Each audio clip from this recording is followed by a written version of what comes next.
The revelation in court yesterday that Sean Hannity is also a client of President Trump's lawyer, Michael Cohen, has triggered a wave of criticism about the Fox News host. William Brangham reports.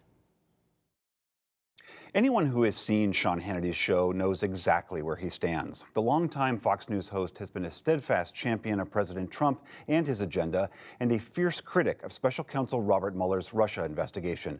For example, here's how last week Hannity reported the news that federal prosecutors had raided the offices of Michael Cohen, President Trump's personal lawyer. All right, tonight we have an explosive new chapter in Mueller's partisan witch hunt. Now, we have now entered a dangerous new phase, and there's no turning back from this. It is clear, as I have been warning, Mueller is out to get the president, and it appears at any cost. Here's what happened. Upon referral from Special Counselor Robert Mueller, the FBI has raided the office, the home, and the hotel room of Michael Cohen, the personal attorney of the President of the United States. This is now officially an all-hands-on-deck effort to totally malign and, if possible, impeach the President of the United States. What Hannity didn't say, and what we only learned yesterday, was that he, too, was allegedly a client of Michael Cohen's, and some of the material seized from Cohen's office might relate to Hannity.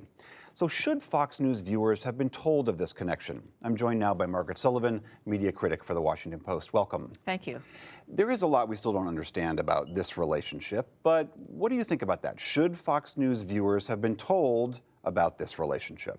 Yes, absolutely. And Fox News brass should have been told about it too, which apparently they weren't. But the viewers deserve to know that the person who was being talked about on Hannity's show was actually Hannity's own lawyer, to some extent at least. Maybe not in a full-fledged, on a retainer way, but someone with whom he said he shared attorney-client privilege. But why does it matter? Why do you need to know that? It's a conflict of interest. You want to know that someone is dealing straight. They're not doing it because it's a favor or because they're indebted or there's a relationship that we don't know about.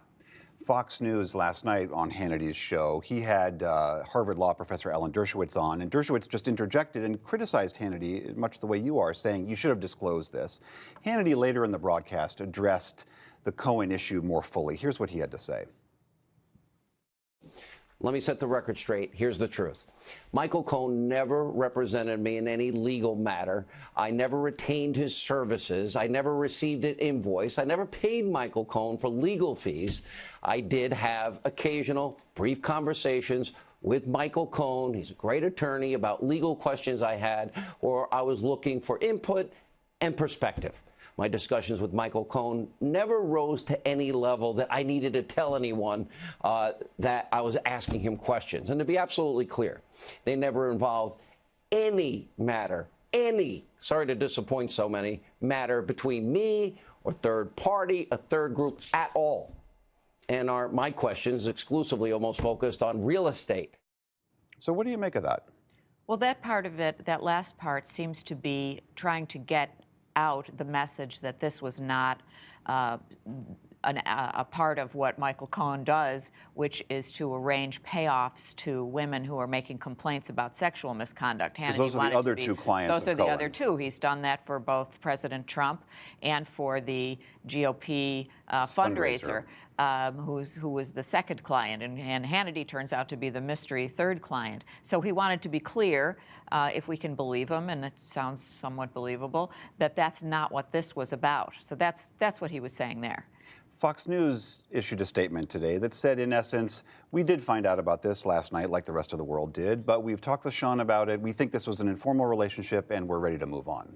Yeah, it's not surprising that Fox is not going to do what I think they should do, which is to take some disciplinary action, to apologize to viewers, and possibly to suspend or something more. At a lot of news organizations, this kind of deceit would be considered a possible fireable offense. But here at Fox News, which has such a strong agenda, it's just brushed over.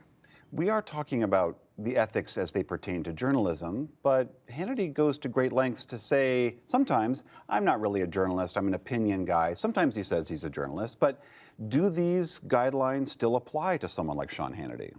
They do. I think that whether he calls himself a journalist or not, and sometimes he does and sometimes he doesn't, he still is someone, a major media figure with the top-rated or has been the top-rated cable news show who is affecting the way people perceive what's going on in our world. And, clearly a strong ally of President Trump, perhaps probably his strongest media ally. So I think because of all that, if Fox is going to call itself what it does, Fox News, then he works for a news organization and I think should be subject to reasonable ethical guidelines. I mean, this is Fox News that we're talking about, though. They have many, many good, talented journalists there, but there is also a decidedly conservative bent to the organization. So do you expect different from them? I'm not surprised that Fox News has not done anything. When I think about the other kinds of things that they've done in these situations, the long time sort of stonewalling about Roger Ailes' sexual misconduct and that of Bill O'Reilly, they kind of wait as long as they can until it affects the bottom line. I don't think here that at this point, it doesn't seem like that's going to happen. And so they're willing to say, well, we really don't care and there's no problem here. The Atlantic today put out a report indicating that another lawyer, Jay Sekulow, might have also done some work for Sean Hannity with regards to a radio station in Oklahoma. Again, we're not 100% sure on the reporting on this yet, but what do you make of that, if true? Well, what I make of it is that, if true, it seems to suggest that this is a very close circle that includes President Trump, his attorneys, and the people he works most closely with and depends most closely on in the media. That it's kind of not a separation and an adversarial or independent kind of setup. It's all very tight-knit. We're all on the same team. There's a lot still to be figured out about all this. Margaret Sullivan, thank you very much. Thank you.